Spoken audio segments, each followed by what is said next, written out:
So it's very important for parents to really get educated themselves. It's very important for parents to understand the products that youth are using, the harms that are involved, for parents to see, there's the video in plain sight, to understand that Juul, Soren, other electronic cigarettes, vape pen products are often right in front of them in their students' backpacks, in their book bags, in their pen bags or pen pouches, and they don't even realize it.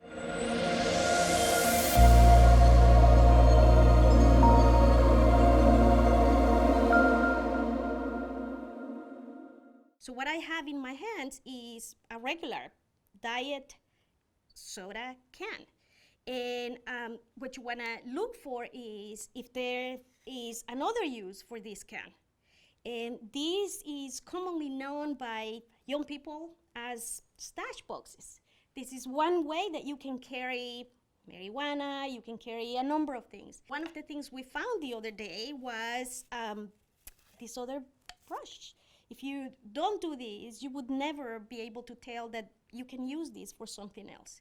And this can be carried in your backpack, and nobody would ever tell that you are using this with a different purpose. Like, even some of my teachers don't know how, like, some of the products look, just because, like, it's brand new, and if, you know, you're not within that realm, then you wouldn't know how it looks and, like, how it works. So maybe same thing with the parents, just, like, kind of learn how it works and, like, how they look. I think it's important when you're having a conversation with a student that you're trying to understand where they're coming from and where they are.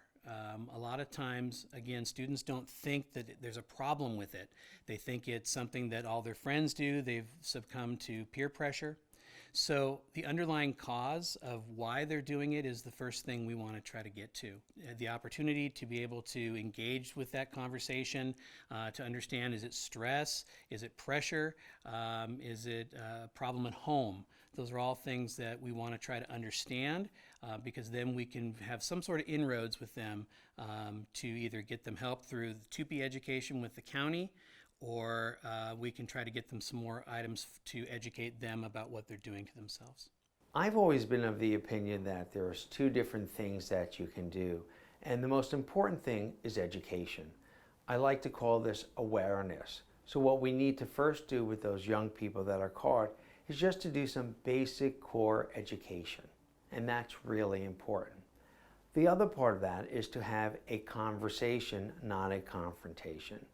For sure, what we do not want to do is to suspend kids out for days and weeks, where unfortunately many times they will go home completely unsupervised and do whatever they were doing suspended for in the first place. One of the things that we always remind the adults doing this work is that young people are not the problem. Young people are disproportionately impacted by this problem. And so really looking at it through that lens, and that we're not competing against young people, that we need to work with young people, because they're the ones who are impacted by this. They're the ones who can tell us how they're impacted by this. And they're also the ones that can really guide us in what's going to be most effective to preventing other young people from dealing with these issues.